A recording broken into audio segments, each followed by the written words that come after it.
Thank you for tuning in to God is Love Ministry 7. This is part 2 on who is the Antichrist. In part 1, we talked about, or actually we read through the scriptures that prophesy on the Antichrist's worldwide kingdom that is appointed for the time of the end during the tribulation period. So join me in a cup of coffee, relax, take notes, have your Bible with you so you can read along, and we'll start in Daniel chapter 8.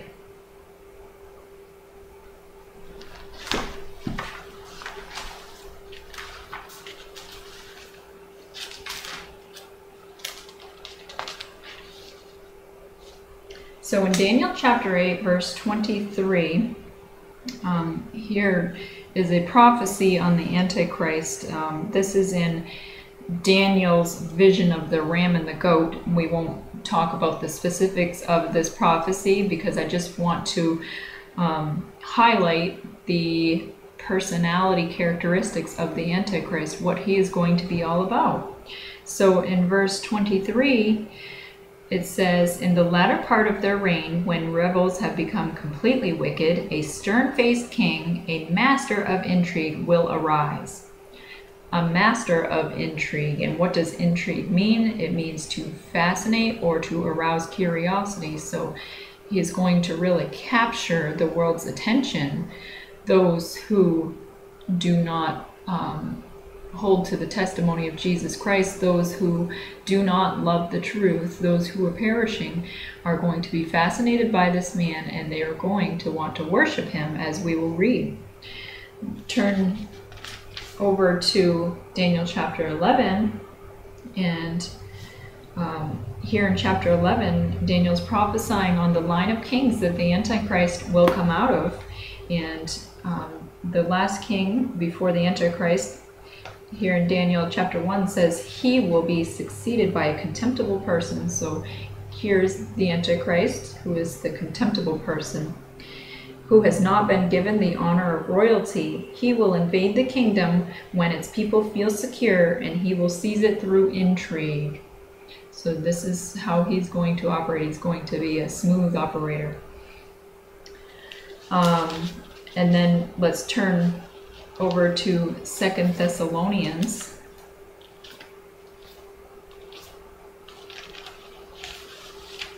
Second Thessalonians chapter 2.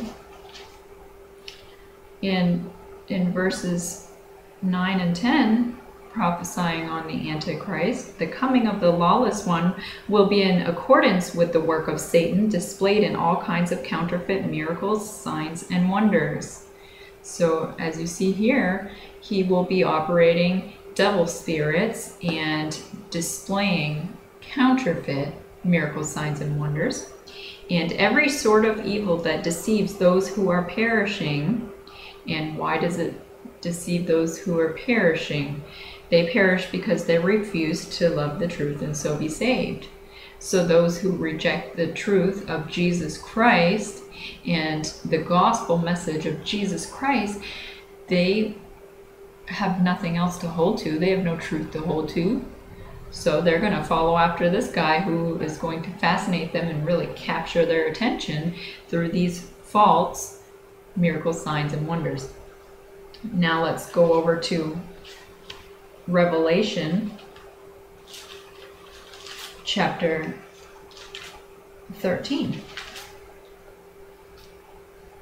We'll start in verse 1. "And I saw a beast coming out of the sea. He had 10 horns and 7 heads, with 10 crowns on his horns, and on each head a blasphemous name. The beast I saw resembled a leopard, but had feet like those of a bear, and a mouth like that of a lion." This is talking about the power of his kingdom. We won't get into the details of that today. "The dragon gave the beast his power and his throne and great authority." So the dragon is Satan and the beast is the Antichrist, and for a short amount of time Satan is allowed to have power on earth, but it will abruptly, quickly come to an end after his allotted time is up. In verse 3, "One of the heads of the beast seemed to have a fatal wound, but the fatal wound had been healed." So this is the Antichrist. He will appear to die and appear to come back to life. The whole world was astonished and followed the beast. Men worshipped the dragon because he had given authority to the beast, and they also worshipped the beast and asked, who is like the beast? Who can make war against him? If he can die and come back to life, who can make war against this guy, right? That's what they're going to be saying. Verse 5, the beast was given a mouth to utter proud words and blasphemies and to exercise his authority for 42 months. This is right in line with Daniel's prophecy of the 70 weeks appointed to Israel, the people, with that 70th week completing God's work in Israel. You can read it for yourself in Daniel chapter 9, but that 70th week has not occurred yet. If you want to learn more about that, you can watch God is Love Ministry 7, the part 1 of the biblical case for the pre-tribulation rapture. I go over that in the Bible. So anyways, this 42 months that this Antichrist will be in power is that last half of the week prophesied by Daniel, the week of years. So it's a 7-year period. And Jesus Christ also spoke of the abomination of desolation, which was prophesied by Daniel. And Jesus Christ was also talking about this will be the end of days when this happens, the end time, the tribulation period. So let's read on. He opened his mouth to blaspheme God and to slander his name and his dwelling place and those who live in heaven. He was given power to make war against the saints and to conquer them, and he was given authority over every tribe, people, language, and nation. So at this midpoint in the tribulation, he is going to make war against the saints, against those who come to the truth during the tribulation period.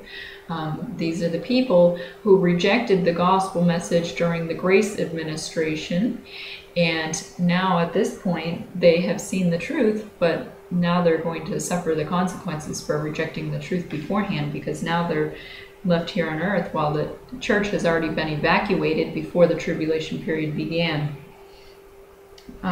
Verse 8 here in Revelation chapter 13 says, all the inhabitants of the earth will worship the beast, all whose names have not been written in the book of life belonging to the Lamb that was slain from the creation of the world. And then if you continue on reading in verse 11, it says, then I saw another beast coming out of the earth. He had 2 horns like a lamb, and he spoke like a dragon. He exercised all the authority of the first beast on his behalf, and he made the earth and its inhabitants worship the first beast, whose fatal wound had been healed. So here is the false prophet. And in verse 13, it says, and he performed great and miraculous signs, even causing fire to come down from heaven. Oh, wow, the people are really going to be fascinated. They're going to think the Antichrist and his false prophet really do have some power, and they're going to be deceived into putting their faith into these guys because they refuse to love the truth, and they will follow after other things to worship other than the one true Almighty God, Jehovah.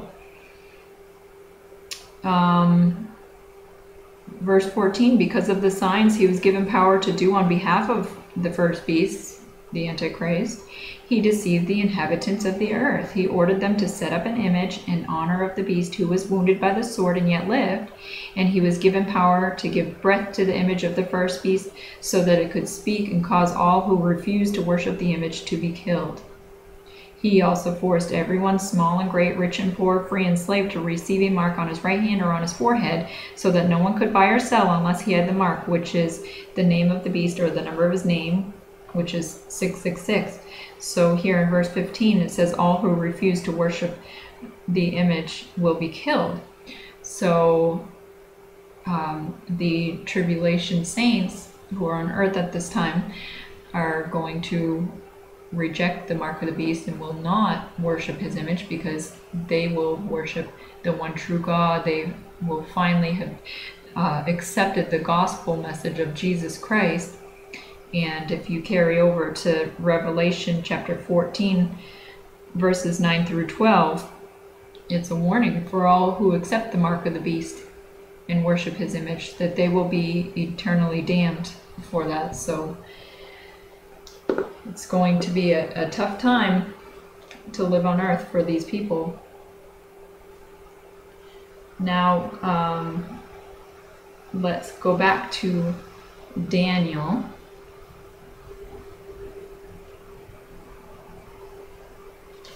And let's go to chapter 7. And chapter 7 is Daniel's dream of the 4 beasts. And this is a prophecy on the worldwide kingdoms and that last Roman Empire kingdom that the Antichrist kingdom will come out of is prophesied here in verse 7. After that, in my vision at night I looked, and there before me was a 4th beast, terrifying and frightening and very powerful. It had large iron teeth. It crushed and devoured its victims and trampled underfoot whatever was left. It was different from all the former beasts, and it had 10 horns. While I was thinking about the horns, there before me was another horn, a little one, which came up from among them, and 3 of the first horns were uprooted before it. This horn had eyes like the eyes of a man and a mouth that spoke boastfully. So the Antichrist kingdom comes out of that last world kingdom, and the Antichrist will also have a worldwide kingdom, as we talked about in part 1 of who is the Antichrist. And then if you carry down to verse 11, it says, then I continued to watch because of the boastful words the horn was speaking. So not only is he a master of intrigue, but he is also very boastful and prideful. And then we'll go to verse 20, staying right in this chapter 7 of Daniel. Verse 20 says, I also wanted to know about the 10 horns on its head and about the other horn that came up, before which 3 of them fell, the horn that looked more imposing than the others, and that had eyes and a mouth that spoke boastfully. So here, once again, the Antichrist is going to speak boastfully. Now carry down to verse 25. He will speak against the Most High and oppress his saints, and try to change the set times and the laws. And the saints will be handed over to him for a time, times and a half a time. A time is 1 year, times is 2 years, and a half a time is a half a year, which equals out to be 3.5 years. So here, this is right in line with Revelation chapter 13, where we read that the beast, who is the Antichrist, is going to have power over the entire earth for 42 months. And we read that he is going to speak boastfully. And here in Daniel, we're also being told that, yes, this is a 3.5 year period, and this Antichrist is going to be boastful. So these are some really key characteristics of his personality that are sticking out like a sore thumb in the prophecies regarding this Antichrist. It's going to be intriguing and boastful, prideful. Now let's go to Daniel chapter 11, where we already read in, but we will go to verse 36, which is talking about the Antichrist here. The king will do as he pleases. He will exalt and magnify himself above every god, and will say unheard of things against the God of gods. He will be successful in the time until the time of wrath is completed, for what has been determined must take place. So as we know, the tribulation period is a time of God's wrath, in a time of judgment to come upon the unbelieving world, because they rejected the gospel of Jesus Christ beforehand. That is why God's judgment, God's punishment, his wrath come upon the world. And then he allows evil to reign on earth for a short amount of time. And as we know, Jesus Christ returns and defeats the Antichrist and his false prophet. And at the end of Revelation chapter 19, we're told that they get thrown into the lake of fire. And then Satan will be in prison for 1,000 years for Christ to have his kingdom here on earth and reign a righteous reign for 1,000 years. And then if you continue reading through Revelation chapter 20, Satan will be loosed for one last chance to deceive mankind, to gather his own followers, and then they will quickly and effortlessly by God be destroyed. And then we will have our new heaven and new earth, our glorious eternal home, our new Jerusalem, and it will just be sin-free, no more tears, no more pain, and we will dwell with God and Jesus Christ on that new earth. And that's a really wonderful, beautiful promise. If you haven't read through Revelation chapter 20, 21, and 22, you really should, because it is just a blessing to know our promising future a little bit more in detail. A lot of people only know about the return of Christ, that Christ is going to come back for them someday, eventually. They don't know when. And that's about as far as their knowledge goes. So if you'd like to be blessed with a little bit more knowledge, read through those chapters. They're not confusing. Just read them. Pray to God for understanding if you feel like you're having a hard time. But those are some of the easiest chapters, and just really beautiful promises for us, for those of us who love Jesus Christ. So now let's go to 2 Thessalonians chapter 2.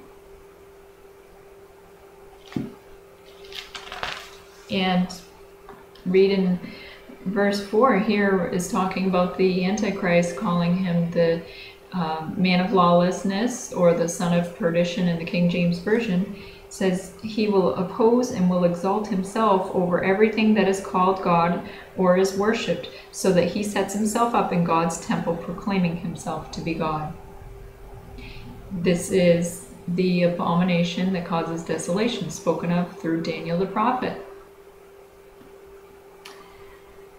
which is not here yet, but it will be, according to Bible prophecy. So that about wraps it up. I hope this Bible study was a blessing to you and opened your eyes to some things that maybe you didn't know. So part 1 of this broadcast was on the prophecies regarding the kingdom of the Antichrist, and this part 2 has been on who the Antichrist as a man will be, what his characteristics will be, those characteristics that really stick out to us. He's going to be prideful, boastful, and perform false miracles, signs, and wonders, and gather his followers